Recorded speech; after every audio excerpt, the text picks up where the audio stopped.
You're listening to the Pace Radio Network here at paceradio.net.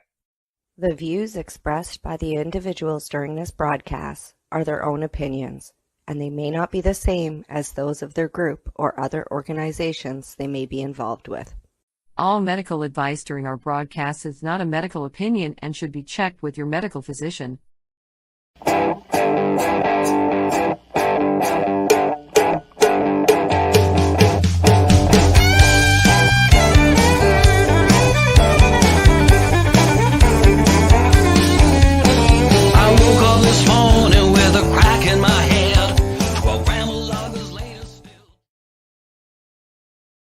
Good evening, everyone, and welcome to the Pace Radio Show. We're live, and we're coming to you live here at paceradio.net. Plus, hey, I'm outside, too. I see. It's dark already.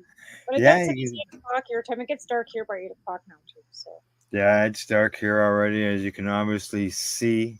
But the temperature's supposed to be pretty nice. But I do have a vest off to the side in case it does get cool.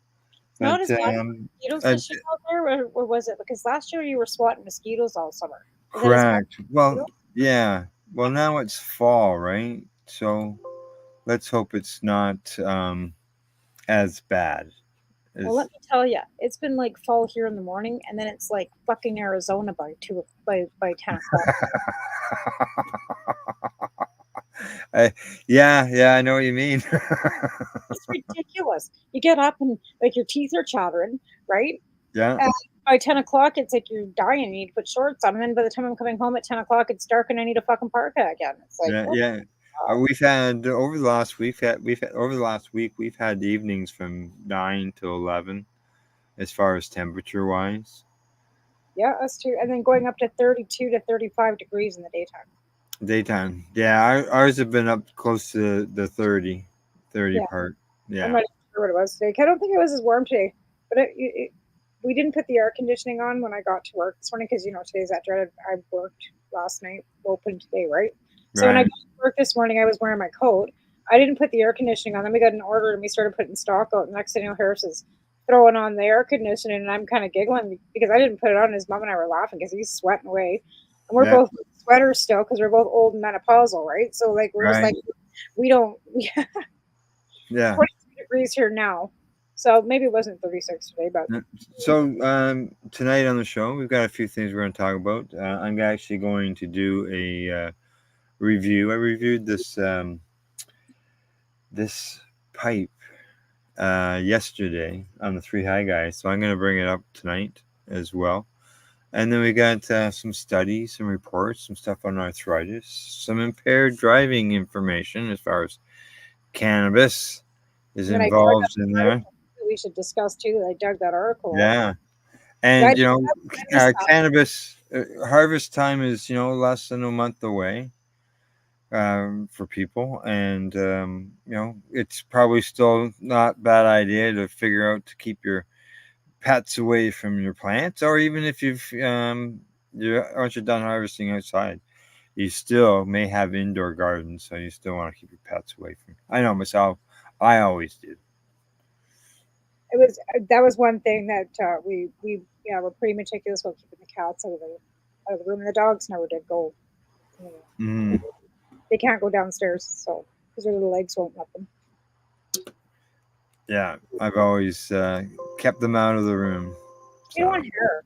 Like it's hard enough to keep the dust and everything else, especially like even in a closed environment. You still have dust mites, you still have a furnace going, like depending on how you're set up. Yeah. It's hard enough to keep pests and other things out, never mind hair. And you have to deal with the hair coming off your clothes, your own head. Because no matter what you do, you're going to be taking hair in with you. Unless you're peeling those clothes off and putting different clothes on as you're going in, right? But if you have animals in your house, you're still going to have some remnants of them on your clothing. Yeah, you almost need a reverse vacuum room before you go into your room. Right. With a change of clothes. Or like a hazmat to put on. Yeah. Wait. Oh, yeah, it can happen. Just they just ride along. Well, that's other times too. Like Glenn. Right. Glenn, our co-host with the news on Thursdays, he was talking on Thursday about a plant that he had that had mites on it, and he said he took it outside, and he says he can't believe like beside this plant, but just the grass itself. He says the webbing in the grass. He says he's got mites in his lawn. Yeah, them fuckers go everywhere, and it's like, and it seems like unless you bake the dirt at like 300 degrees in your oven or somehow before you even plant, Yeah. as soon as it gets to be above a certain temperature, usually about 70 degrees, them fuckers will hatch. Like I have done, like I've never really had a big problem because we've always kept our room at 70 degrees, 70 to 72, right? They don't seem to have. But the one year we had them downstairs here, it was just kind of like a thrower or whatever. And I had a 400 watt down there besides the LED. They were fine as long as the LED were on. As soon as I turned that 400 watt on, them fuckers were everywhere. Oh, it just because it increases the heat. Right. So and they love that. They love that heat. Yeah. Oh yeah. This year was so bad for aphids. Like everybody's like, why have we got so many wasps? Well, this is the year of the aphid. So the wasps actually eat the aphids, and that's why we've got an overabundance of wasps this year too, because we've got an overabundance of aphids. And that's what we've got going on out here anyway. Like aphids are just like little green aphids, and they are just covered. That's what fucked my cucumbers, was the fucking aphids. I got the ladies are working. I got some pictures the other day of keep them in the yard. The ladybugs are on my plants. I haven't, like, I bought 2 containers of, like, the ladybugs and let them go. Yeah. I haven't seen one since. Oh, I always found when I released them in my room that they got sucked into the exhaust. Yeah. Well, exactly, right? Yeah, because I was exhausting through my lights in one of my rooms. Right, because of the cooling tubes and stuff. Yeah, it just pulled them in there. It went into the lights. They were attracted to the light, and they were, yeah. Yeah, I've never really had much success with ladybugs because it seems like you bring them in and they're not cheap.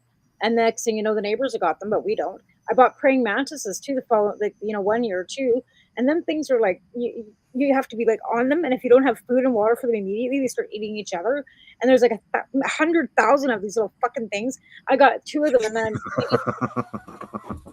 that wasn't a cheap one either. That was like a $5 pod that I just you give them in the pods, and then you had to spray it every day and watch it like a fucking hawk. And then I put it outside because I knew it was getting close to hatching, and it did. When I wasn't, when I woke up in the morning, there was a whole bunch of dead ones and 2 ones on my one plant. Why didn't you allow it to hatch inside? Because it was getting warm enough that you wanted to put them outside, right? Because I had my plants outside. I bought okay. I was thinking your plants were inside. I'm sorry. I've got a Virginia creeper, right? And Virginia and willows seem to attract aphids like fucking crazy. And of course, I've got 2 of them, but they actually kill the Virginia creeper. Like they just eat it alive. So it turns like by the end of August, instead of it being big, green, and lush like it should be, it's turning orange and red because they've literally killed it. The aphids have, right? So I got the ladybugs and the praying mantis and stuff to kill these damn aphids off these Virginia creepers. And I've tried pulling roots and stuff, and every year the fucking son of a bitch and things still come back.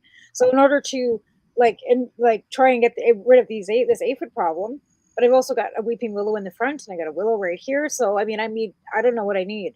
Like I've tried spraying, I've tried everything. The aphids just come back. So I don't know. It's a real issue. I don't know either. Yeah, they are just. I know that they are a pain. Well, like I said, I just haven't been able to keep. I've never been able to control them for 10 years that I've been here.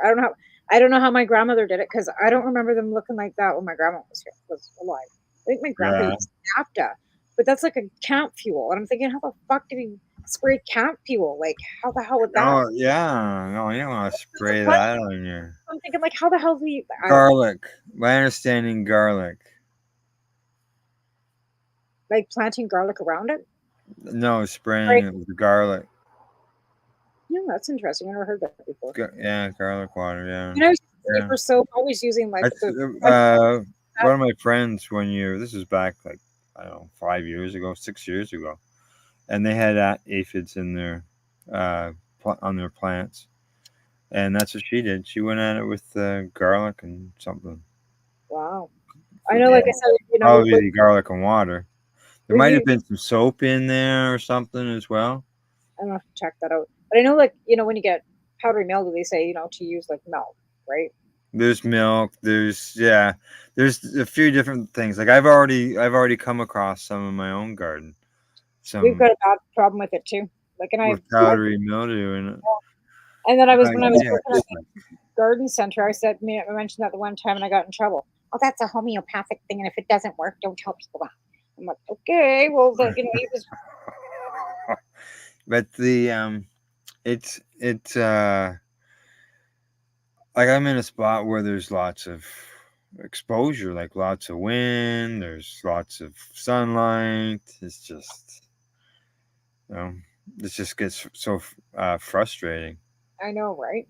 And Yeah. the weather's changing because, like, when I grew up here, we didn't have the wind, right? Like, there was hardly any wind here. Now, it's like living back in Lethbridge. Oh, jeez. I got videos of mine dancing in the wind. Oh yeah, but I mean that's to a point. Like it keeps them resilient, and they are resilient. Like, and it keeps the bugs off. So that makes it because you do like if they're indoors, you want to have fans going too, right, to keep the circulation. So but no, I'm outside. And yeah, but you don't want hurricane winds. I get that, right? Yeah. But again, like a little bit of wind's not too bad. Can you see? Yeah, I don't know how this looks. Oh yeah, I can see that. Oh, that's beautiful! What a beautiful sunset. Sunset, with some buds, eh? Yeah. That was tonight. Oh, nice.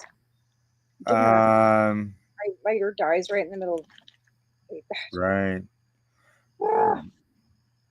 But it just gets frustrating when the powdery mildew shows up. Yeah, and like I said, it's all over my days. I just thought, well, I got the plant given to me as a gift, and then I have other plants that I've got time and money and research into. So this is what I did with the plant. This is what I did with it. Oh. I just said, fuck it.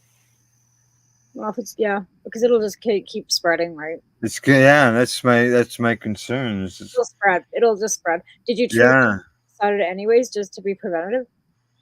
What's that? Have you treated the area around them to be preventative? No. I never even thought about that, to tell you the truth. I would because it's the spore. Yeah, because it's spores, right? So yeah, correct. So like I took them way away, right? I would spray your other ones with just some milk, honestly, just to be preventative. I don't know. But I mean, if they're in bud, that's It's I just said no. That fucking shit spreads with because it's spores. Oh, spores. Yeah. Right? Yeah, exactly. That sucks because then that can get into your bud, and then you got bud rot and fucking mold. That's right, exactly. It's so hard to contain that. It doesn't matter where you are, whether you're in a closed environment or whether you're outside. Right. Like those certain issues, and like some of the genetics actually have it in their strains, so that there's nothing you can actually do to prevent it. Christians are really prevalent for that, right? A lot of you can be growing it indoor in the best environment, and the fucking shit will still show up. So, as I mentioned, and obviously I'm outside, so I had to take a picture of the outside studio as well. Yeah. So here we go. Yeah, that looks great, Al. Love the light. Outside, I'm sitting. Well, you can almost see where my butt's sitting in the chair in the swing. Yeah, your swing. Your butt creek. Well, I bought this actually in my damn Temu habit. It's like a Japanese mat, but for it's like a mattress, but it's supposed to be a pillow top for the top of your bed. So I got that, and my bed is so cushy now. It's like sleeping on a cloud. It's awesome. But when it comes to powdery mildew, you mentioned the milk. I've always been told try to change the pH on the leaf surface. You can do that too, yeah, but that's kind of a little bit. Well, that's what the milk does, right? Because the milk. Yeah, and I used to in one of the places I lived at, I had pH. The water was 10. Well, you can use pH down in your water. I'd always make it go up. Or up, sorry. Yeah, because our water was 10 just straight out of the tap. So you want the alkaline up. And did it eliminate it? No, but I think it reduced it. It reduces it, right? And then some people. I'm thinking about how long it's been since I actually had a grow, like a big one, and it's been 10 fucking years. Wow. Because I've been here 10 years. Well, when you come over to my place and we can have a stripping party, and I'm talking about leaves, okay? Right. Exactly. Right? I'll just hop in my broom and be right over. Okay, all right. I'll expect you tomorrow. Oh, I'm not around tomorrow. I'm busy. I gotta take me a couple days. I gotta do the news in the morning, and then I've got a meeting in the afternoon. So, but yeah, like I was just thinking about that because we moved here in October of 2014, and it's October 2024 coming up, and it'll be 10 years that I've been in this house, and that was the last time I had a garden because I didn't even start growing when we had to move from the one farm to the other farm that I was only in for a couple months before I moved here. Right. So it's been 10 years since I had a 200 plant. Wow. Yeah, see, where I've always grown indoors, but now I moved out in the country and got out of town, right? Well, we couldn't have grown I literally lived right downtown. I literally live right downtown. Yeah, yeah, yeah, you do. And it's funny, we did have, like, when we first moved here, we tried with the LEDs and stuff downstairs. I had, like, I still had my license. I did grow 10, I think. And then I guess, but I didn't have a 200, you know what I mean? I didn't have my 3 stages where I had my clones and my veg, like, yeah. I could have overabundance. Clones, veg, bloom. And then I had overabundance that I could make butter and I could make stuff so I could do bake and I could give stuff away. And I don't have any of that anymore. And that kind of sucks because I loved giving shit away. Oh, yeah. I'm giving shit away. I did time for giving shit away, right? So, yeah, you did. Yeah, you did. So, like, that was the best part of, like, growing was that I could bake and, help other people out. Because we always have, like, enough to take care of ourselves and help a few others. Right? Love that. Hey, you believe me, there was times there where it was, nip and tuck and, hopefully you got through and, maybe those early days there might have been a few little grill spots just to get, just in case, Right. Well, like I said, I tried popping seeds and not one of them. And I still have that bag that I show all the time. I didn't bother because I've tried popping seeds in March and not one of them popped. So it was like, this is a sign. I don't have time for this and, playing around with it. And and even with my job, like my yard suffered this year. Everything suffered. Even my house plants have lost. Well, I'll tell you, we're still cutting grass here every week. Oh, I'm still cutting grass here too. I just have jungle out there, and now I got this kid with a broken elbow, so he can't even go out and mow it. And Alvin left in August, and I haven't seen my husband since August. So. Oh, he's still up north. Oh yeah, he's not coming back until we get a little bit ahead. Well, he'll be back for our anniversary in October, so. That's our look forward to. He'll be home soon. Yeah, soon. 2 weeks. Another 2 weeks. Right. Oh, I see that light changes on me. Yeah. Oh. Yeah, it depends on the angle that you put your computer at too. Like you can move it around. And again, like you can change the modes. It's a cool light. Like like I said, they're cool. And I've seen people with them. I'm like, I don't need one of those. Like, what do I need one of those for? Right. I think that was one of the free gifts I got from Timo. I don't know. Like I said, I play this. Well, I got this one through Christmas thing last year. That's awesome. Where my wife works, they have a Christmas celebration and give away gifts, and this was one of them. And the other thing she won was a battery pack that comes. I used that all summer at different events to charge up my battery. I use it around the house all the time. Yeah, right. Yeah.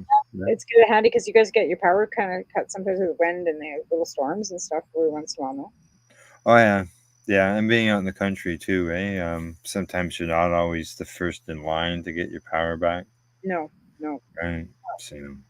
Yeah, no, we've had, like I said, we had a few bits of rain and stuff, but nothing like it's green again. But it's like we lucked out and didn't have a whole whack of fires around us this year, so. We lucked out not having the smoke too. Nice. Which, the country didn't get the smoke issue because we really didn't seem to have the overabundance of fires. We did, but not like craziness like 2 years before. Correct. Yeah. Okay, let me just see here. We got 10 minutes to the bottom of the hour, and see if there's something I want to bring up in the news. We want to wait until after.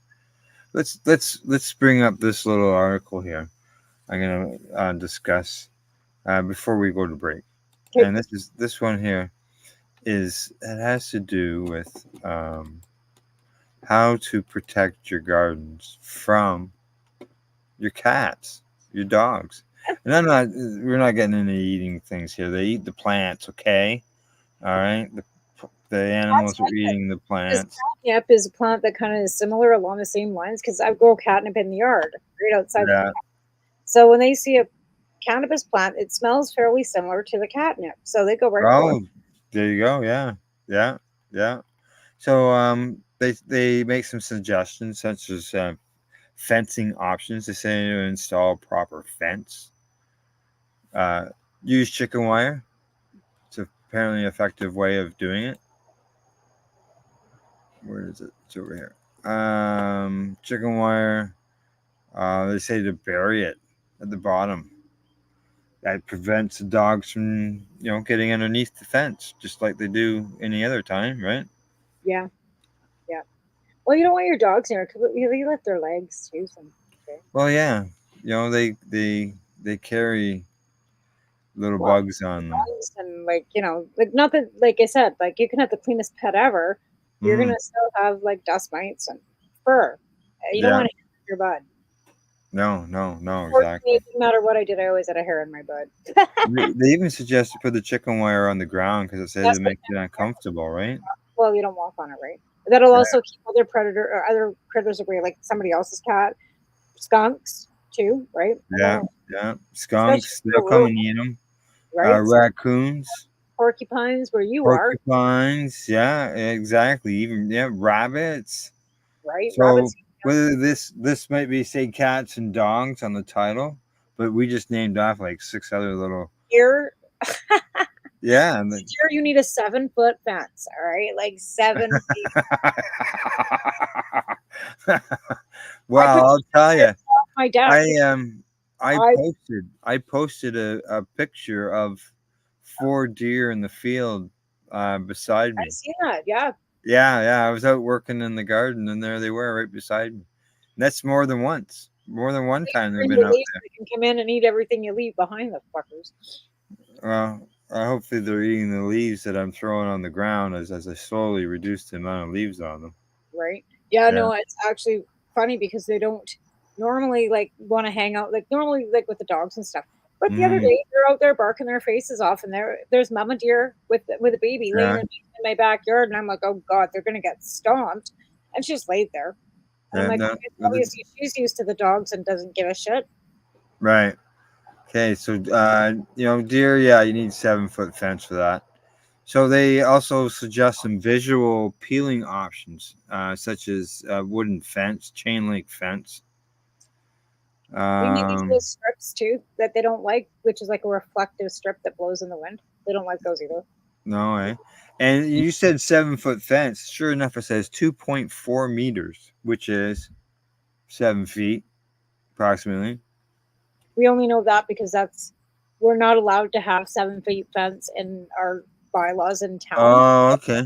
You need 7 feet to keep the deer out, so everybody builds a 6-foot fence and then puts a piece of lattice on top, so that it's 7 feet. Yeah. They say to some smells to help repel them. Citronella. I have a citronella plant literally 5 feet from me. Yeah, and they don't like cayenne pepper. Cayenne pepper. Oh, they talk about marigolds. Yes. Lavender. These are all plants, right? Right. Lavender, rue, rosemary, eucalyptus, lemongrass. Yep. That's all plants. Yeah, they keep the animals away. And those are all essential oils that you shouldn't burn in your house if you have pets. Oh, good to know. Natural repellents. They suggest citrus peels. Scatter peels amongst the base of your plants. Yeah. So throw your banana peels. You can compost them or throw them out with your plants, and you compost them out there naturally. I think coffee grounds was something else. Yes, they do mention coffee grinds, and I used to use them at one time with my living organics gardens. Right. Yeah. And I believe they part of the process was part of one of the uses was to get them moldy in order to create microcilium. I can't pronounce the word in the soil. Myceliums, right? Yeah, correct. There you go. That's the word. Yeah. Yeah. Yeah, no, that's good because that's a good bacteria, right? You correct. Yes. Right. Yes. Exactly. Now they say train dogs. uh, ultrasonic animal repellers, motion activated sprinklers.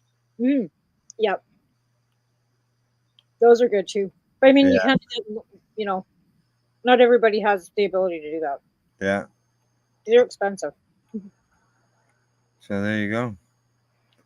I would think that that would work. Those would be things that would work with a lot of different animals, and nothing like going at harvest and finding out that a big chunk of your plant is missing. Like w- we were out visiting friends on the weekend, and when we got home on Sunday, our granddaughter's tomatoes were gone, Oh and nobody touched them. no! That night, I got pictures of two deer in our front yard. Oh yeah! They come back for more. Oh yeah! Oh yeah! They will. That's what I mean. That's why I got a piece of chicken wire across that piece of that part of my deck, where Yeah, a fucker came in, jumped in the dog pen, walked onto my deck, which is enclosed right here at my like yeah, right outside my bedroom window, and walked right out past my car. So yeah, they're brazen. They don't care. They'll come right up.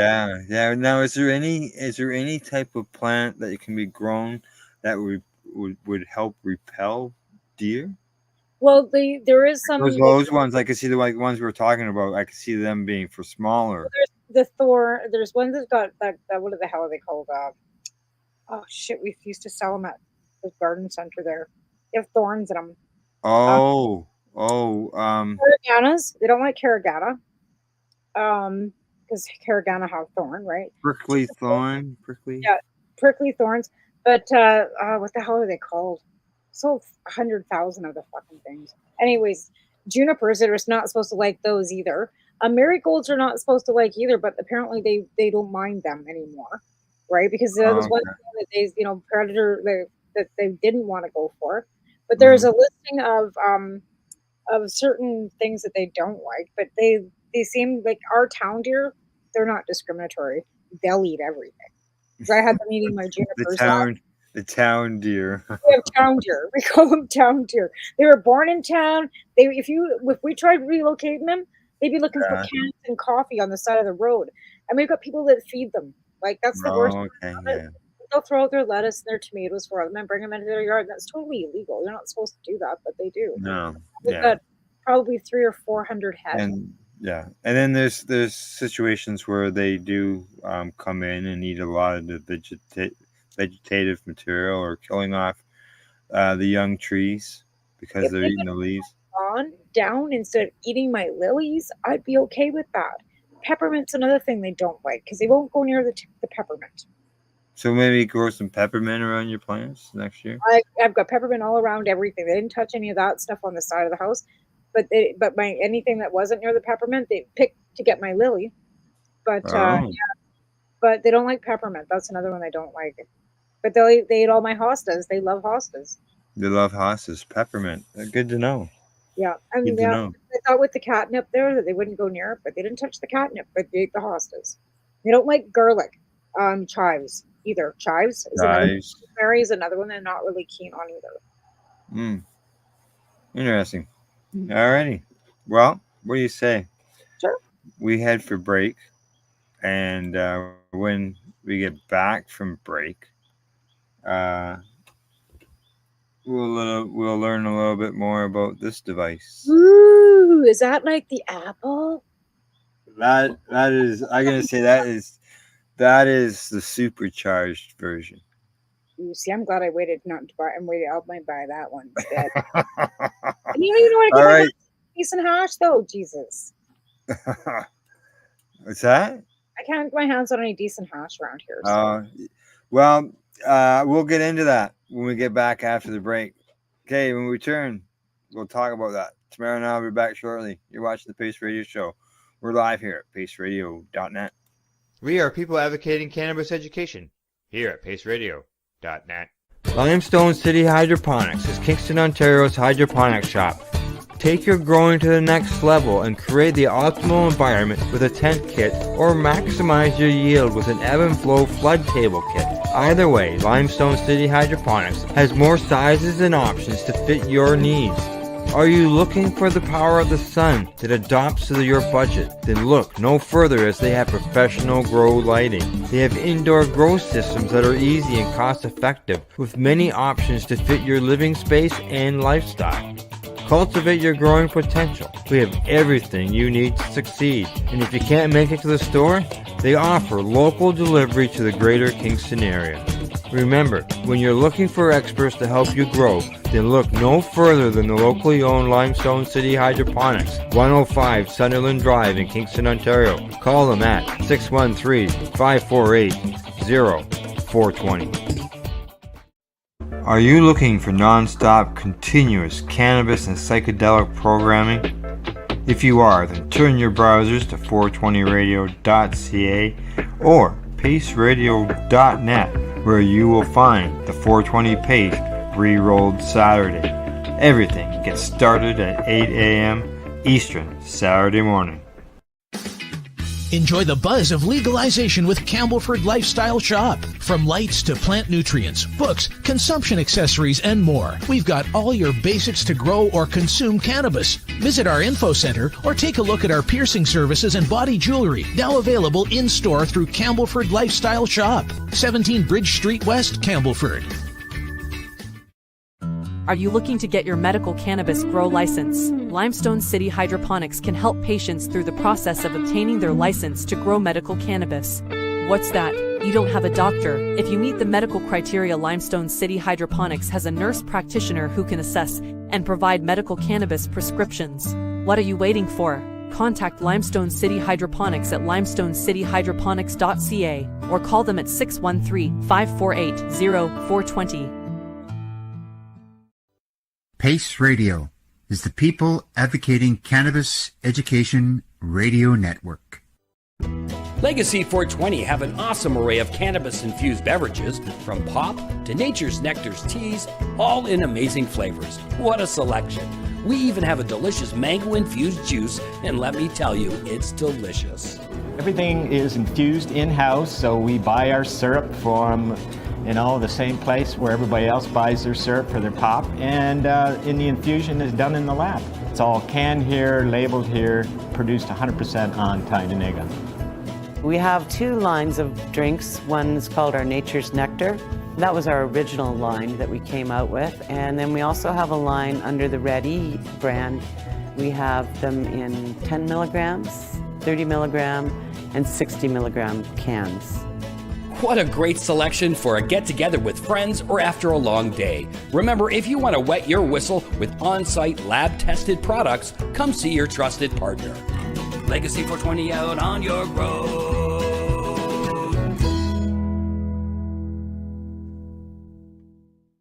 You're listening to the Pace Radio Network here at paceradio.net. Hey, we're back. We're live here at paceradio.net, and it's a nice night. Is it? I'm telling you. It's fairly nice here right now too. So I got a text message during the break, and they said, "Look at the full moon. It's looking pretty wild." So I looked over, and I had to lean ahead, but it's slowly making its way around the house. Oh, and nice! It's big full moon, and it's got here, anyways. I got clouds going through it, and there's a bit of a haze. Well, I'll get a picture when it makes its way around a little further. I took some nice pictures the other night because I got an Aurora app on my phone, and it blinked saying that we had 20% chance of seeing some northern lights. So I don't know, it was 12:15 or something. So I, threw my coat on and went outside. Didn't see any northern lights, but the moon was full. So I took a couple pictures of that. And but it's still daylight here. Okay. Yeah, it probably is for sure. It's not here. We got another at least probably hour and a half before it starts getting dark. By 8 o'clock, though, it's definitely starting to get dark. Exactly. That's when we started the show. It was 8 o'clock, Yep. and it was dark. Between that 7:30, 8 o'clock is when it really. Right. And I want to just do a quick shout out to Limestone Hydroponics, because I did my show on Monday, and I did the last half of my show. I went live on TikTok as well, and they joined in on the live on TikTok. So I wanted to shout out to them, saying thanks for joining in on my show on Monday. It was good to have you. All right. Yeah, Limestone City Hydroponics. Yeah, absolutely. Yep. Yeah, I was talking to Margaret and Pierre today. Awesome. Nice people, phone, yeah. right? Like, yeah, I was just terrific, right? Yeah, I was talking to them about fans and stuff like that, filters and different things. So, yeah. But, okay, so there we go. You can see this piece of glass here. Yes, I see this beautiful piece of. This is hand blown by Dave, and I'm gonna mess up Dave's name, unfortunately. But Dave's. Well, Dave Rowe Pereira's. Yeah, here I'm gonna just bring up his Instagram, and you can see for yourself. That's so awesome. He hand blows those, right? Like yes. Electric Dave on Instagram. Nice.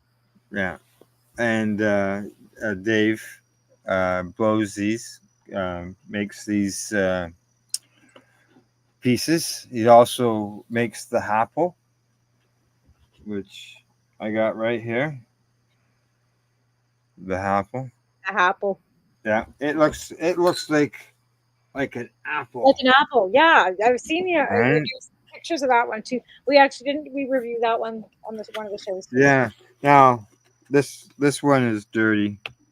I have to admit I haven't cleaned it. Because it's been used. Oh well. It looks like an apple. Oh yeah. Isn't that great? I love it. Right? Looks like an apple. Now it's got a stem on it. Some of the original ones just had a hole here. This one's got a stem on it. That's awesome. And there's no water in that or anything. Okay. Yeah, you don't need water in it. But the other one, the new one, you can put water in it now. Correct. In the new one, I imagine it's optional. Can you put water in the apple? Like, no, it wouldn't do anything. It would just all it would do is. Oh, I see. Because it would just make your chamber smaller. Yeah. In this version, okay, it's got a little percolator on the bottom. Yeah. Nice. That's beautiful. I love it. Okay, and inside, you can see. Can you see the glass chamber inside there? Yes. Okay, so you take the stem out. You can see I've got a little piece of hash on the end. This is the piece that I you can see it just stuck there. Yep. This is the piece that I did yesterday with the 3 high guys. You stick it on there. You light it up. Get it burning. Put it in there. And that inside chamber fills up with smoke. Okay? The inside chamber fills with smoke. Comes out through the percolator, through the water, cooling everything off. And then you just have a nice pulp. That looks great. Awesome. Yeah. Here, I'm gonna get this one. This one worked earlier, so it should work this time. I'll get it burning here. Just straight hash, right? Nice. That's the thing that I like about this. It's just straight hash. There's no tobacco. Yeah. And even I wasn't even a fan of mixing with cannabis either, because you're competing for taste and everything, right? Well, the thing is, there we go. I've got it smoking. Okay. And then it goes. Yeah, it's gonna bring it up. Nice. Okay. The thing is too, like hash, if you mix it, it drops. Just so you hash. have to have Now, like a spray. you can see it inside there, filling that chamber. And you don't have to do anything. It's just filling it by itself. Oh, that's great. Oh, there you go. Yeah. Yeah. And then it just keeps filling. Just keeps filling. That's great. So you just leave your hash in there, it'll fill that little puppy. Right. Oh, correct. That's great. And then even like it's just a piece of glass on. There's no etching or anything. Do not open it up like a choke. There is a harder draw on it. Right. So, which is fine. Right? Use the lid as a choke. Yeah. Oh, yeah. Then you can. Yeah, it works good. Right? Oh, yeah. And it's just this thing. I love that. That is terrific. It just keeps going, eh? Is that the pear now? The plapple? What's that? What is it called? The pear? No, this is called the dewdrop. Oh, dewdrop there. Nice. I love it. That's in his message to me. He called it the dewdrop. I've seen it online where it's called the drop. Now, this one, Dave tells me, is a new and improved stem. You can see the difference between the old one.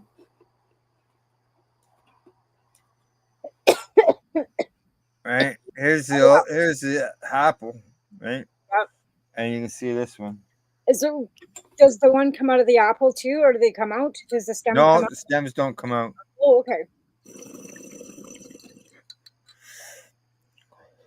Awesome. Well, that works good. Now, what we were talking about on 3 High Guys was, maybe put some, if you want to add flavor, put some type of natural, real, like few drops of lemon juice maybe in the water, or orange, a little bit, take an orange and squeeze a bit of orange in there. Would it? It would ferment. I wouldn't. I don't know. Unless you're going to change the water like after you use it. I wouldn't let it sit. Because if you leave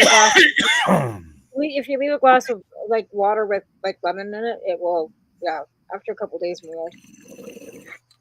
Because the fruit juice will mold on the water. So yeah. You could do it while you were using it, but I would change the water right But you want to empty it right afterwards. Yeah, you don't want to leave it in there.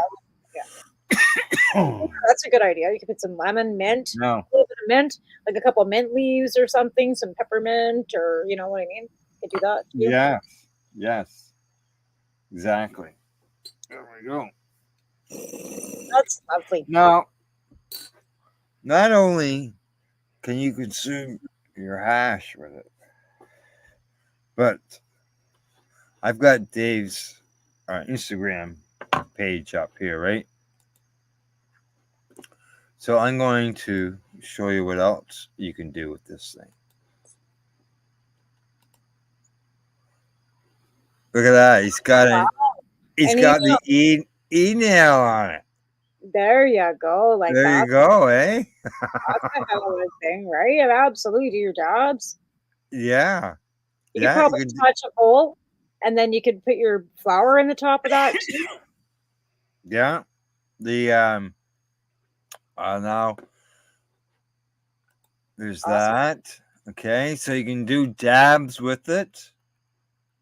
Okay, and then you got the banger where you can do your dabs and your banger with it as well. Ooh. Yeah, I think in this video, he changes it. He's got the dab in it, or not the banger in it for doing dabs, and then I think he takes it out. I never quite understood that whole concept of the ball rattling around. I don't know. Yeah, there. Now he's got a bowl on it. Yeah, that's what I was thinking. There you go. There you go. Got a bowl on it. Hit it with the torch. I used to have that exact bowl, little diamond. So you can do your hash with it. You can smoke your hash. You can do your dabs with it as an e-nail or as with a banger. That's freaking. Or you can put a bowl on it as well. That's great. I love it. That's terrific. Oh yeah. That's yeah. a 3-in-1 2-0. For sure, exactly. Well, I guess 4. Dabs, and then your hash, and then your flour. I guess 3. Yeah. Now, we've released earlier tonight, actually at 4:20, from the Three High Guys show. What I did was edit it, just the review of what I did of it at that point, and I released that at 4:20. And included in there is Dave's information, as well as where you can purchase this. It's available at stores. Okay, you can go, like I purchased my apple at Spirit Leaf in Campbellford. Does he have them just in Ontario though? Yeah, there's he makes them right here. He makes them in Kingston. You can see here a bunch of them sitting on the table, ready to go out. Awesome. So they're moving along. That's terrific. Yeah, they're lightweight and the whole bit. Yeah, well, that's the thing. I'd be afraid that I'd knock it over and break it. Yeah. Right. So I was just looking for the website. That's right. That's what I was doing. And then we'll go from there on to the next subject. Okay. No, that's an awesome little tool. I love that. It is. I look forward to it. You know, it's funny. I went into Dubs the other day to buy stuff for my vape, and I was like, just stupidly said, like, I'm looking for a Da Vinci, right?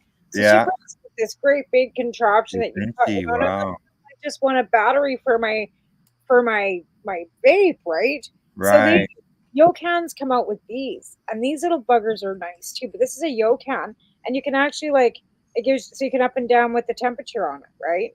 Oh yes. So and it was $22.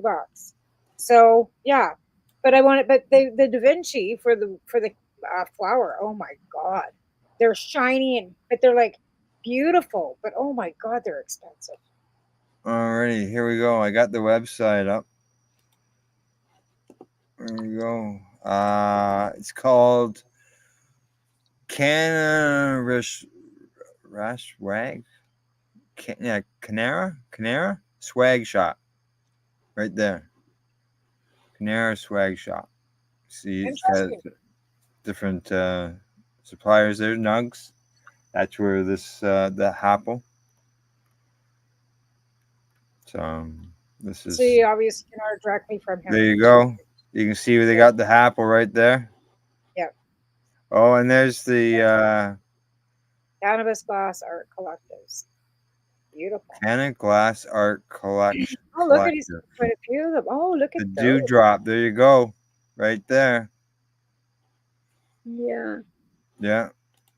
That's a little more than the budget can allow for right now. For me, for sure. There we go. It's beautiful. Beautiful, but a little this range right now. $100. Yeah, no, I can't do that. Not right now. Yeah. My anniversary's coming up. I gotta save all my money to pay for that. And yeah, I need a new. It is very nice piece. It is very pleasant. I really enjoy it. Yeah, okay, I coughed a couple times. That's only a couple times. I'll cough a lot more than that smoking a joint. So. Right. And it's straight hash. Right. Yeah. So. Absolutely. And like I said, to be honest, I have never asked for hash when I go into the store. I'm sure it's available. I just never asked for it. Because I purchased the apple. See, Dave does these pop-up shows or pop-up markets, whatever you want to call them. and he goes into a store and he's there. He might spend 2 hours in the store, talking to people, talking to the owners, whatever, promoting his thing. Right. And so there was not only Dave, myself, the owner, 3 of my friends, local friends that just happened to come by. One of them has a store right next door. That was Wayne. Oh, yeah. Campbellford Lifestyle Shop. They're right beside them. Right. And so, yeah, we spent a couple of hours in there talking about different things and shooting the shit. And Dave showing us this nice little rig he has is the Apple. And I had to get one. So, nice lightweight. I wouldn't have either. Yeah. To be fair. So to be able to try this this dewdrop, it's great. Yeah. I'm just looking at my local store's website here to see if they've got any hash, and I'm not seeing nothing. Yeah. So I ended up I've bought some hash at Legacy 420, Right. and I bought some hash at Spirit Leaf when I was there, and I've had some. Oh, did you? Yeah. You absolutely do have it. I just have never looked for it or asked for it. Never asked for it, eh? Yeah, like I mean, well, now that you can get some. Oh, they have like the rip strips. Oh, okay. They also have, it says Vortex Cannabis Inc. Afghan Black Pressed Hash. Uh-huh. Nice. $23.99. The dewdrop. I'm just trying to $23.99 for 2 grams. $14 a gram. No, you said $23.99, so $12 a gram.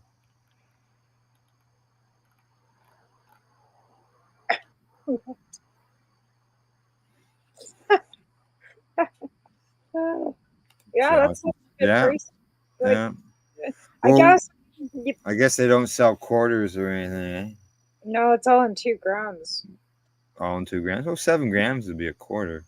So it's not. I wonder if you could get 28 grams of that because it's. I don't know. Do they consider hash? It's a concentrate. Yeah. You wouldn't be able to carry around an ounce of hash. Shredded mother. You can't have an ounce of concentrates. Well, they've got this one's called Mother Pucker Peach Grips.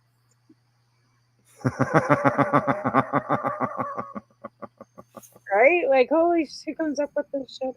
And they've got like sativa drops. Yeah. Well, mine is Heinz 57 because mine is a mixture. 6,000 milligrams CBD soft gel, 60 pieces. Yeah. Okay. What we got? We got 7 minutes left. That's craziness. We already did the animal thing. Okay. Like, how the hell would they do that? Empress Canada, 6,000 milligrams CBD soft gels. Right. Hey, just closing some stuff off here. We got 5 minutes. I'm just trying to see what we got here for a topic for 5 minutes. Okay. Yeah, let's go with this one. Being that I got more years behind me than I do in front of me. I don't know. You and your list. I can have 10 lists and I'll never follow any of them anyway, so I don't make them anymore. Oh, I just touched my screen and everything just moved. Okay, I don't know how well this will burn. But when I was involved with Treating Yourself and doing the different shows and helping out at different things and educating people in the public about cannabis, at that time, a lot of people had a negative impact about older people that consumed cannabis, and always called them prohibitionists, and they were always the bad side of it.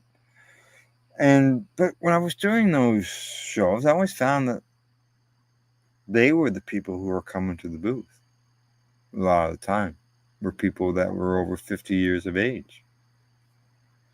And it wasn't the young people and all that. So I always thought that older people got stigmatized when it comes to cannabis. That according to this report that I've got here, it says that 21% of older Americans used cannabis in the last year. Right. Which is up.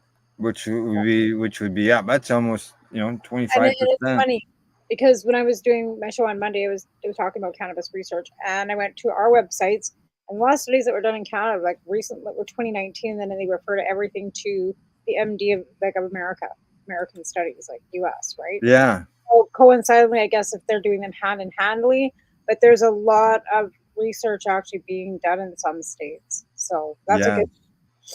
But yeah, no, like I said, at one point, my mother wouldn't have, there's no way, right? Right. She's, I'm able to now, not, I don't consume in her house out of respect. My son does, he doesn't care, but I don't. And then the fact that when they were here for one of her high school reunions, she brought a bunch of little friends over here to check out the topicals that I had. And topicals, right? And it was like, Mom, like, really? But she brought over a couple of her friends. One has MS, and we talked about the topicals and the CBD capsules from Canada. I'll see this stuff, right? And I hooked them all up that way so that so they had access to see this stuff. So it worked out. But my mother, who worked for the RCMP, right? She was like, and when, especially once it becomes legal, being able to licensing, like once I got my medical, like it was almost like the validation. Like I think we all feel that. Yeah, I agree. There was a validation there. Paper that says I can legally do this. I am legally sick enough. Like I said, it's not a badge of fucking honor because you have to be sick enough to be able to get that piece of paper, right? Yeah. So when I finally got that pink piece of paper, which validated the fact that I did have colitis that she ignored for fucking, for 20 years of my life. Never mind the fact that I wasn't even told about it until I said, hey, I'm having some issues. Like, I'm going to go see a doctor. She goes, oh, you got colitis. I'm like, what the fuck?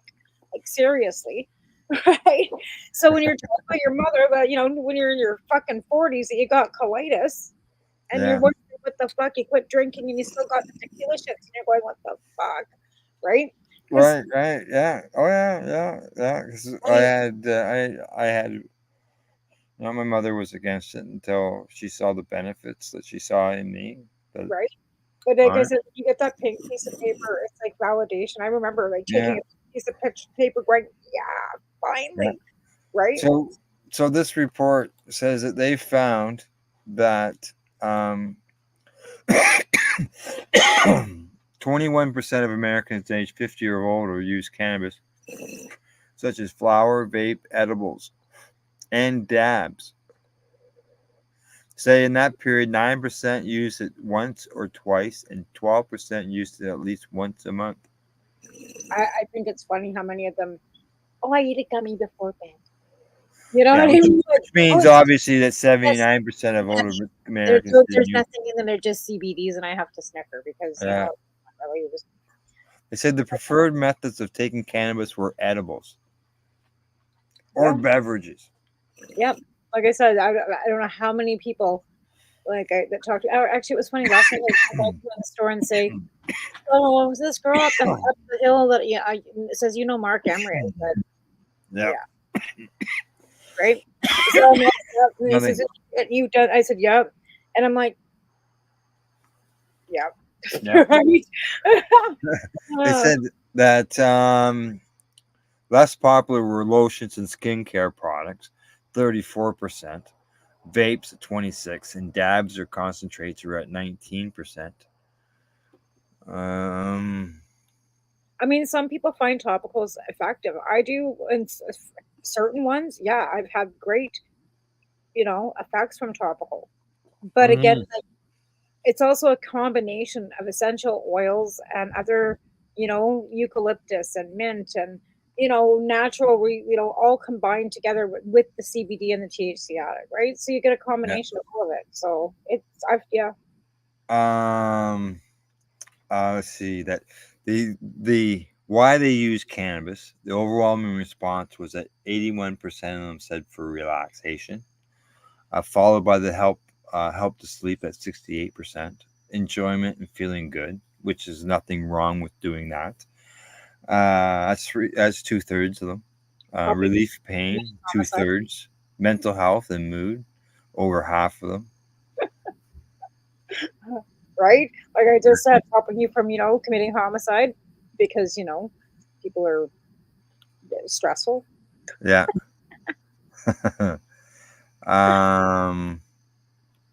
So yeah. So people are, older people are using cannabis and, using it medicinally, but going to the store and buying it. I feel safer now when I think about it because, like, let's face it. Could you imagine some little old granny standing on the street corner waiting for Buddy to meet me back alley behind the bar? Like, and how intimidating that is for a lot of people. Yeah. Or, having to have some seedy person come to your door and then you got your neighbors watching and shit too. Like, or just the traffic. Like, so now it's just not so, now it's safe, it's tested. You know what you're getting. You're going to walk into a nice lighted store with a nice, usually, person behind the till that does, have some knowledge and that are helpful. Right. Yeah. And I think that's really changing the whole stigma, to be honest, because it doesn't feel intimidating and seedy anymore. No, it doesn't. Because it's out. It's in stores. We're seeing it being. Even though there are all kinds of restrictions on advertising and promotion, there is still some stuff that's out there. But like I said, they're not in seedy, like here in seedy neighborhoods. Like we've got them right downtown. No. We've got them beside the pizza parlor, and it's well lit. And like again, you don't feel intimidated walking into that store like you would like walking down an alley or into a dark bar. Even like I don't know how many times I had to meet somebody at a bar and sit at a back table and pass a bag underneath the table. It was just the two that are here in town. They're basically our downtown. Or it's in our business section of the town. I know over in Campbellford, same thing. Right at the main bridge, actually, in both of them. And then over in Marmara, it's not right at the lights, but it's just down from the lights. Like I said, how unintimidating now, where people now, because it's legal, that wouldn't have bothered before, they'd be going to this, like, maybe some of them are going to the cannabis store before they're going to the pharmacy to grab that Tylenol. Yeah. Or those sleeping pills. You know what I mean? Because, like, let's face it, you don't want to start taking Nitol and all this shit to go to sleep either. Even they're finding that whatever it is, melatonin's not really good for you either, right? In use. So maybe those people are going to go stop at the cannabis store and grab a gummy or grab something to drink for bed rather than going to Shoppers and grabbing that Nitol. So, what's better for you, like harm-wise, side effect-wise, you're not going to, what, the sugar and the cannabis drink maybe, or the sugar and the gummy? I don't know. Yeah, that's I would prefer the sugar, but I see we're over. Break time. I let it go for 5 minutes. Okay, we'll take a break now. All right, we're off to break. I just gotta find the video. All right, we're off to break. We'll see you in about 3 minutes and 10 seconds. You're watching the Pace Radio Show. We're live here at paceradio.net. You're listening to the Pace Radio Network here at paceradio.net. Campbellford Lifestyle Shop, open Monday to Friday from 10 till 7 p.m. or by chance. Check out our flags, our t-shirts, plus our hats, and look of that supply of rolling papers, plus much more. We've got bongs and your favorite herbal vaporizers. Look at all the incense we have, as well as for those who collect knives, check out these knives in our collection. And while you're here, Stop in to see Shay at the piercing room, where you can get poked by Shay. Daily deals, check them out. Campbellford Lifestyle Shop, 17 Bridge Street West, Campbellford, Ontario.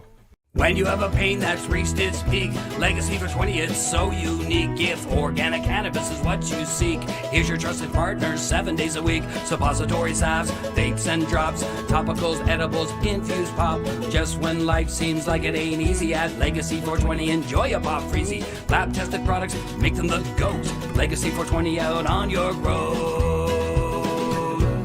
Legacy 420 in Tyndonega Mohawk territory. Indigenous organic cannabis at its finest.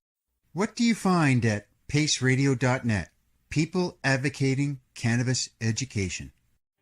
Limestone City Hydroponics is Kingston, Ontario's hydroponics shop. Take your growing to the next level and create the optimal environment with a tent kit, or maximize your yield with an ebb and flow flood table kit. Either way, Limestone City Hydroponics has more sizes and options to fit your needs. Are you looking for the power of the sun that adapts to your budget? Then look no further, as they have professional grow lighting. They have indoor grow systems that are easy and cost effective, with many options to fit your living space and lifestyle. Cultivate your growing potential. We have everything you need to succeed. And if you can't make it to the store, they offer local delivery to the greater Kingston area. Remember, when you're looking for experts to help you grow, then look no further than the locally owned Limestone City Hydroponics, 105 Sunderland Drive in Kingston, Ontario. Call them at 613-548-0420.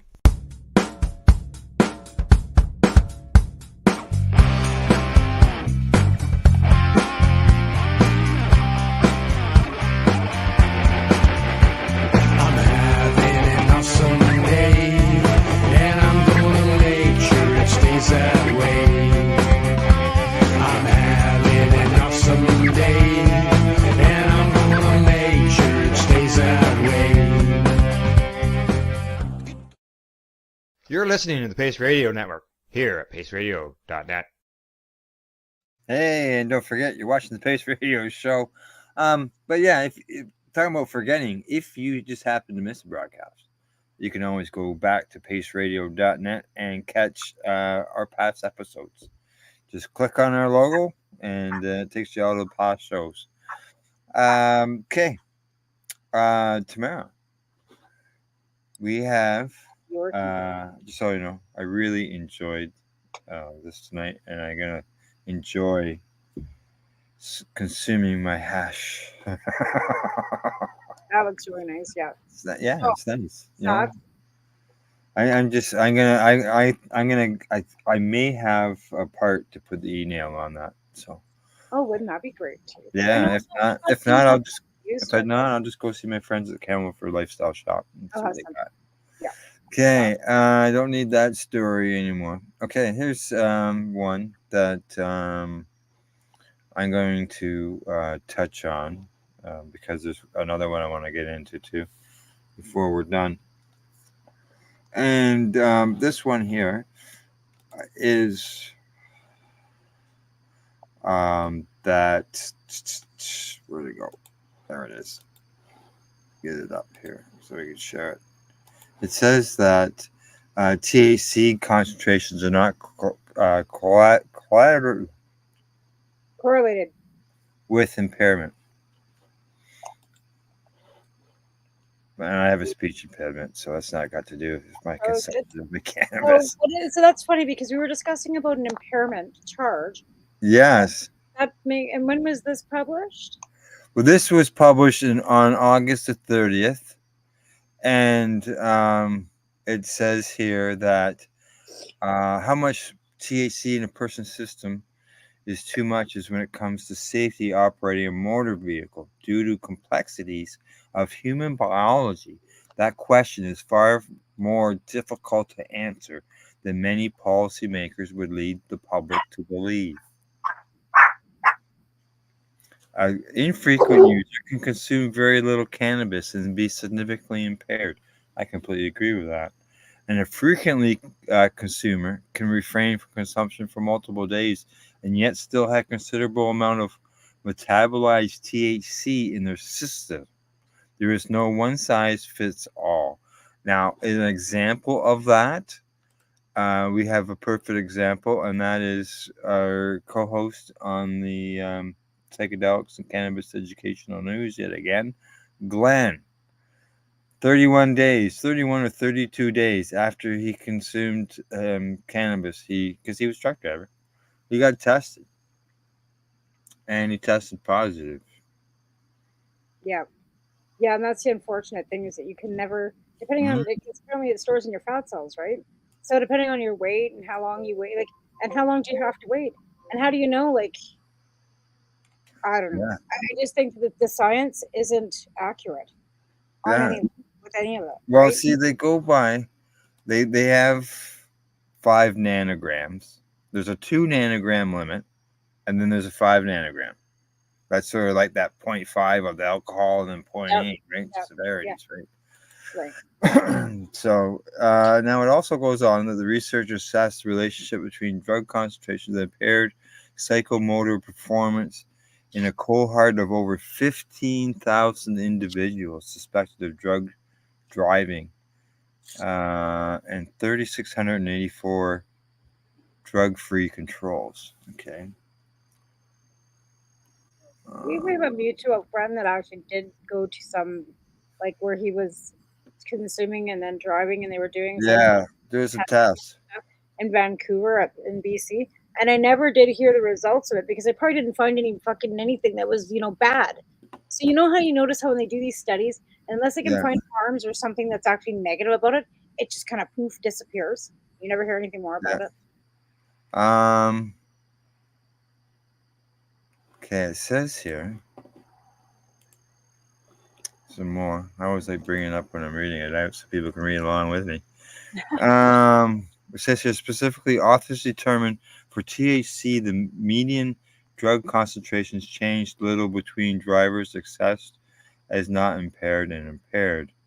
They concluded the lack of a close relationship between drug concentration of THC and degree of impairment at the individual level is in accordance with several observations from experimental studies.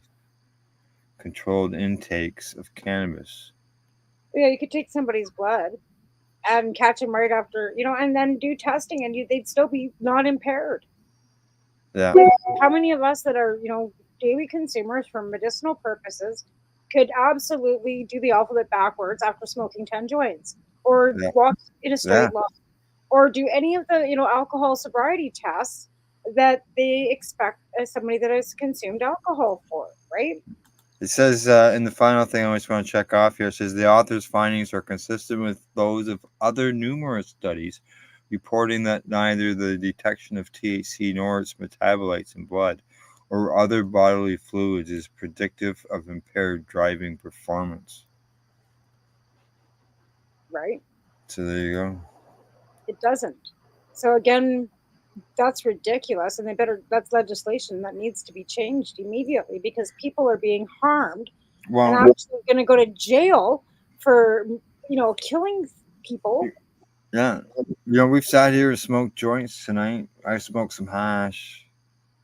Tomorrow afternoon, technically I'll leave to go to an appointment, and by law I'm impaired, but yet do I look like I'm impaired, or do I sound like I'm impaired? No. And that's no. Never mind in another 12 hours. After 15 you slept hours. And you know what I mean, and everything else. Like, even if you had consumed alcohol now and got, like, you would have slept and ate and everything else, because it takes 24 hours for alcohol to get out of your system. If they took a blood test, then you'd still not be within the legal probably perimeters of being impaired, maybe because the alcohol timeline, but you'd still have alcohol in your system. I've driven into a ride program. This was years ago, back before I was sick, at 8 o'clock in the morning on a Saturday. And I said to the officers, "What are you doing setting up at 8 o'clock in the morning on a Saturday?" because people are still drunk from the night before. People are driving home from Friday night. They've only slept for a couple hours, and they're grabbing people on the way home. Yeah, and they're still impaired because they haven't eaten, gotten enough sleep. They drank till 4 o'clock in the morning. It's 8. They've had 3 hours sleep, but it's not 20. Yeah. Yeah. They would still blow. Yeah, they would. Correct. So. Yeah. There's right. that new law in BC here that if you can been seen in a bar, they can come to your house 2 hours after you've been home and charge you with impaired. Yeah. So I brought that up because there was another article that cannabis suspensions were high in Saskatchewan over the Labor Day weekend. So. Oh, and then back to Saskatchewan, yeah. that's being charged with murdering or what is it? A car accident where she hit a child, and they're using THC impairment as the cause. And the accident was in 2021, and she's just coming up on going on to court now in 2024. Now her lawyers come back and said that she has now had her charter rights violated. Now with this new study that you just come out with, if the lawyer doesn't catch that, they should, and that would be another reason to dismiss that case completely. Yeah. I mean, or take the THC impairment off the table. Like there's no different. Yes, she hit this child.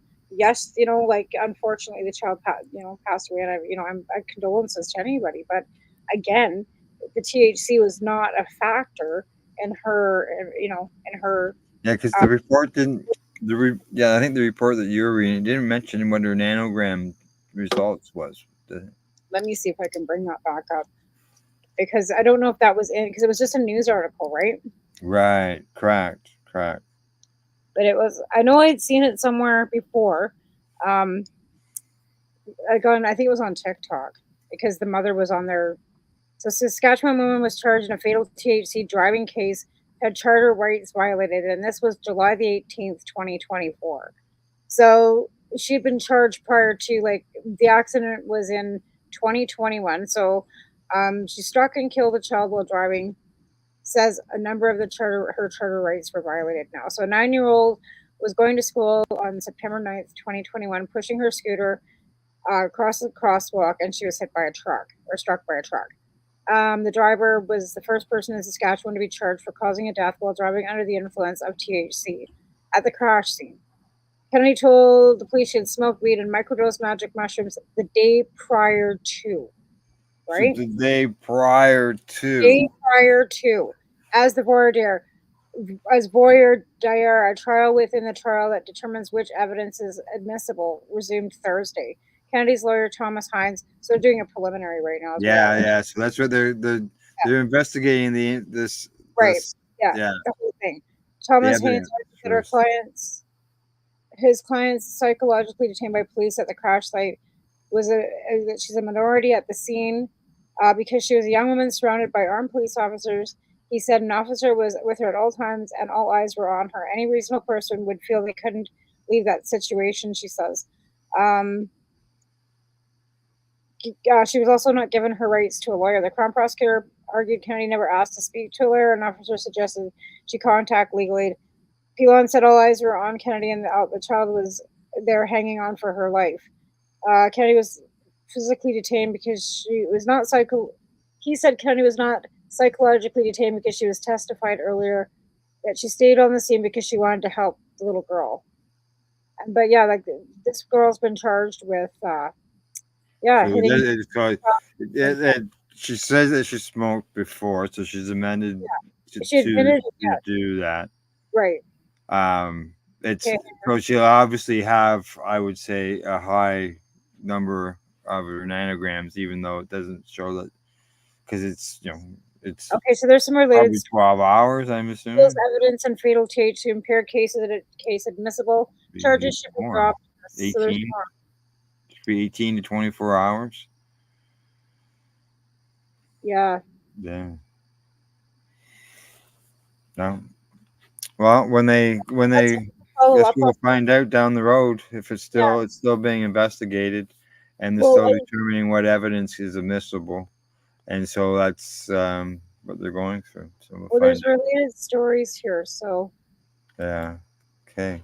Second day of trial.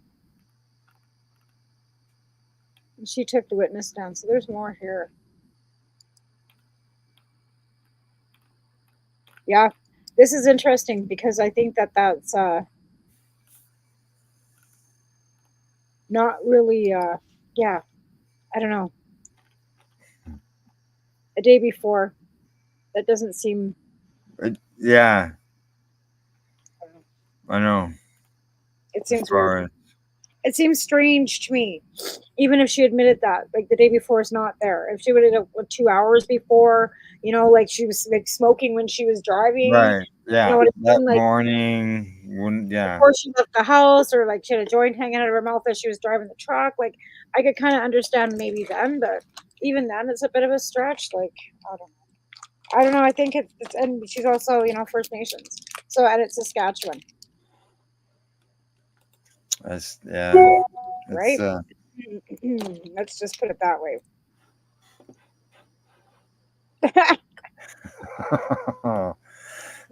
Excuse me.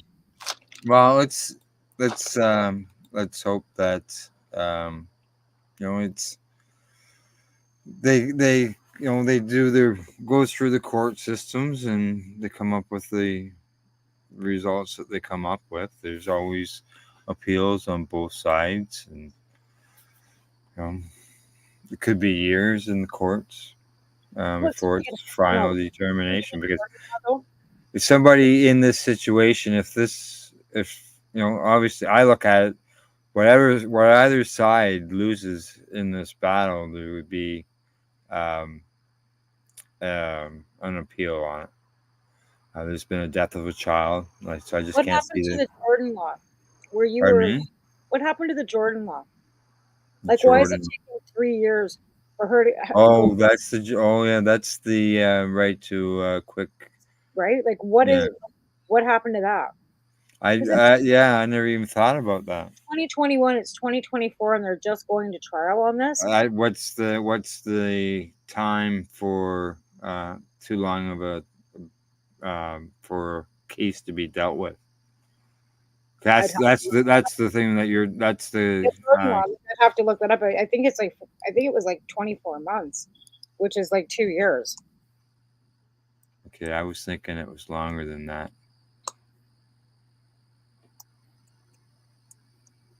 It might not be effective depending maybe what province she's in. I'm not sure. Okay.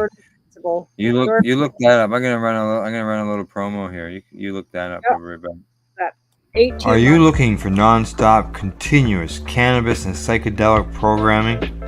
If you are, then turn your browsers to 420radio.ca or paceradio.net, where you will find the 420 Pace re-rolled Saturday. Everything gets started at 8 a.m. Eastern Saturday morning. There you go. Did you find it? Yep. It's establishment timeline that trials must be heard by 18 months after charges are laid for a province's main entry point into the court system. So why is it a lawyer saying? Is this the first? This is the first time through. No, I was thinking no, because she was. This is her preliminary. Now she was charged in 2021, but did she appear in 2021? The accident happened in 21. She was charged in 21. She's going to court now. This is her first. Like, do the preliminary now, right? They're doing the voir dire, so that means they're just going into preliminaries. That means that the trial hasn't even started yet. So they're going into they're doing the preliminary to see if there's enough evidence to even go to trial. Mm-hmm. Yeah, who knows? Yeah, see what happens. Wow. Matter of time. Right? All right. I got this other story here. I'm just going to glance through it. Okay, I'm going to bring up the headline so you can see it. Okay. When we reported on this during the news, I apologize for not giving a reefer madness warning to this. Canada's cannabis use has become a serious problem. Oh my God, who wrote this? Okay, who wrote it? Okay, I'll take you to the bottom. Was it Rebel News? No.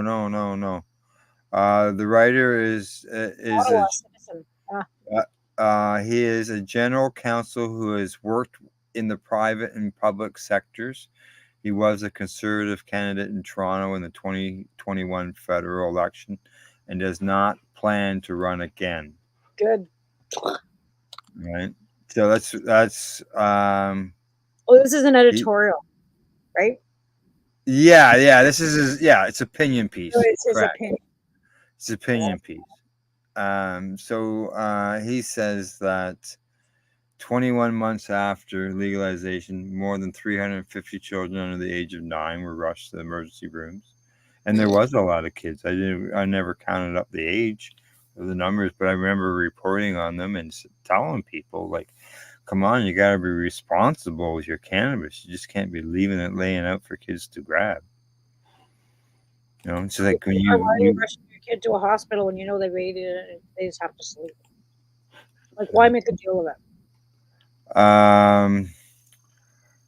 They said that years ago, advocates reform argued that if we legalized, even normalized, that everything would be fine, that cannabis was harmless, the black market would disappear, we'd have a gusher of tax revenue, law enforcement resources would be freed up, the kids would be okay, there'd be no cost to the healthcare system, it even had medical benefits.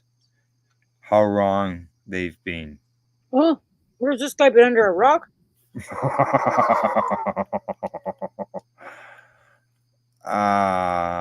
It says we're the first major Western country to legalize cannabis. Canada has been a fascinating experiment for researchers. 2022 study in New England Journal said that it concluded that legalization in Canada was associated with marked increases of hospitalization of cannabis poisoning in children, which has already been addressed. They say that drug driving is now a significant factor in serious car accidents, oh my according God. to a study that was published in the University of British Columbia. Canada has the second highest rate of cannabis use in the world, behind New Guinea. New Guinea's got pot. Yeah. Now it says prevalence use of youth has increased to 19%, increased 19% since legalization. That because youth aren't able to go into a store to buy it.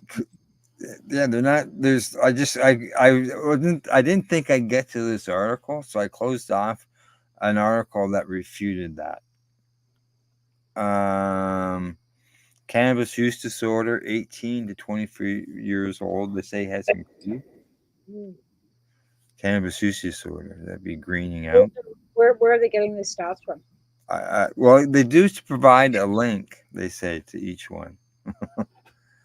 Stats down or anything relevant or reliable, right? Yeah, I don't know. I haven't clicked on them. They say there's an increased evidence of regular cannabis use, particularly in youth, may cause serious health problems, including psychosis, anxiety, depression, altered brain functioning, and addiction. Among those with predispositions. I'm glad to see that he put that in there. You know, it's kind of funny because it seems to me that just sounds exactly like somebody wrote something 10 years ago. I know, from the left or the right side of the aisle. Just shut up. Like, now they say that if you think pot shops seem to be more prevalent than Tim Hortons, you're right. There are more than 3,600 legal cannabis shops across Canada, not including the illegal ones, and that would not include the ones on the reserve either. Okay, these are just legal. This guy's a capitalist. What's he got against people making money? He goes on. He says, as you know, you often can't walk down the street in Canada without breathing a rancid pot smoke. You can't take your children to pro sports games without walking through a cloud outside the gates. Some streets and parks reek of pot with addicts, magnifying the climate of decay and disorder in our cities. Oh my fucking god! We have to rebut this. I'm writing the Ottawa Citizen. Okay, now I do have to say, in all fairness, and it's I know at cannabis events such as at the Lift, okay, or at Champs or at the Treating Yourself Expo, you can't really smoke joints inside. So people had to smoke outside, and they were required to smoke out in front of the building. And when the Blue Jay games were on those particular weekends, and it wasn't every weekend, okay, it was just whenever that event was held, people would walk through there on a Sunday with people standing out front.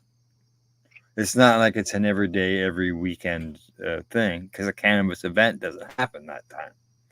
But yeah, who fucking who? And like we it's because we were forced to go out there. Now some people were stuck.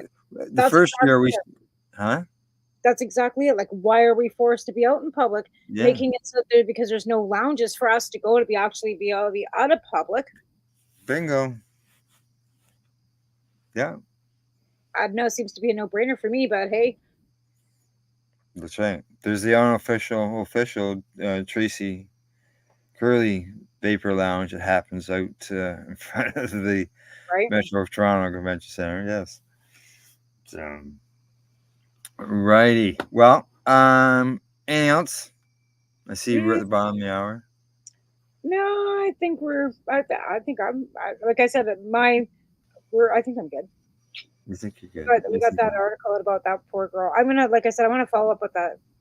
Yeah, follow that up. Find out what's going on. And I want that clip to the Citizen guy because I want to write them back because that's bullshit. Like everything that came out of that sounds like some Russian fucking bought and paid for by some, Russian influencer. Like everything's got, like, it's so bad right now. Like everything that you read now, you feel like it's tainted. No matter where you read it. Oh yeah, I know. There's Stop. Especially when it comes to politics. Well, not even that. All right. Well, time to go. Yeah, my dogs. I don't know what the Don't hell's forget the Newbie and the Doobie. They're coming on at 10 o'clock. Everybody catch them. And tomorrow morning at 10 a.m. tomorrow morning, Glenn and I are live with the Pace News, psychedelics and cannabis educational news. So catch us then. Other than that, thanks, Tamara. Thanks to all our listeners for tuning into the broadcast, our viewers as well. And you can catch all our past shows at paceradio.net. Other than that, thanks for tuning in, and we will see you next week. Thanks to legacy420.com, to Limestone City, Hydroponics.ca, Campbellford Lifestyle Shop, and At-Eze.ca. Other than that, good night. We'll see you all next week. Bye-bye.